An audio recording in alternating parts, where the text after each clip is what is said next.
Doctor Aarav Malhotra पिछले कई सालों से सेंट मैरी हॉस्पिटल में नाइट शिफ्ट कर रहे थे, लेकिन आज की रात कुछ अलग थी। रात का 1 बज चुका था। आमतौर पर हॉस्पिटल में मशीनों की बीप बीप की आवाज और नर्सों की धीमी बातचीत गूंजती थी, लेकिन आज हर तरफ खामोशी थी। अचानक इंटरकॉम में खड़खड़ाहट हुई। डॉक्टर मल्होत्रा, कृपया रूम 304 में जाएं, मरीज की हालत गंभीर है। आरव का माथा सिकुड़ गया। रूम 304 वह तो महीनों से खाली पड़ा था।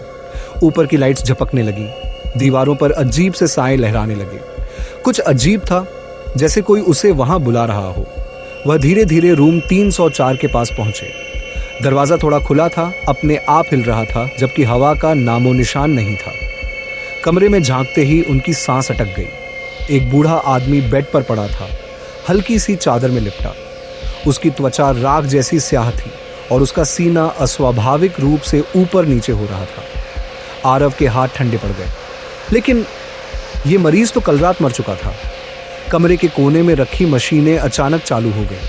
स्क्रीन पर उल्टे सीधे नंबर चमकने लगे। 4 बैग से टपकने वाला द्रव्य गाढ़ा और काला था।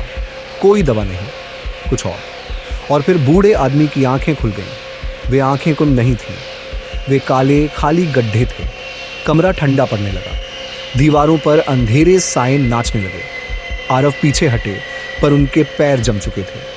बूढ़े आदमी की सूखी कटी फटी होठों पर एक अजीब मुस्कान आई। उसकी आवाज धीमी थी, लेकिन पूरे कमरे में गूंज गई। डॉक्टर, तुमने मुझे डिस्चार्ज नहीं किया। Beep beep beep. मशीनें फ्लैटलाइन हो गई, पर बूढ़े आदमी का सांस लेना जारी था। अचानक उसकी बदबूदार उंगलियां आरव के हाथ पर पड़ी। आरव झटके से पीछे हटे, पर जैसे ही उन्होंने दरवाजे की ओर देखा, जिसका रास्ता बदल चुका था। लंबी अंतहीन कॉरिडोर, सभी दरवाजे गहरे अंधकार में समा रहे थे। आरव ने भागने की कोशिश की, लेकिन एक मोड़ पर रुक गए। बूढ़ा आदमी वहीं खड़ा था। अब वह हॉस्पिटल के कपड़ों में नहीं था। उसका शरीर जगह जगह से फटा हुआ था और उसकी अंदर की सड़ती हुई त्वचा से काले कीड़े रेंग रहे थे। फिर वहीं फुसफुसाहट बिल्कुल पास से, डॉक्टर, तुम्हारे मरीज अभी बाकी हैं। फर्श टूट गया। आरव गहरे अंधेरे में गिरने लगे। अगली सुबह हॉस्पिटल में सब कुछ सामान्य था।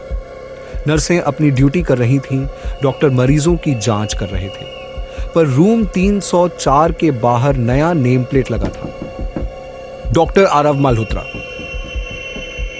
देखने के लिए धन्यवाद, और लाइक, कमेंट और सब्सक्राइब करना न भूलें, क्योंकि अगली डरावनी कहानी आपको और भी अधिक चौंका सकती है। हो सकता है अगला खौफनाक अनुभव आपका ही इंतजार कर रहा हो।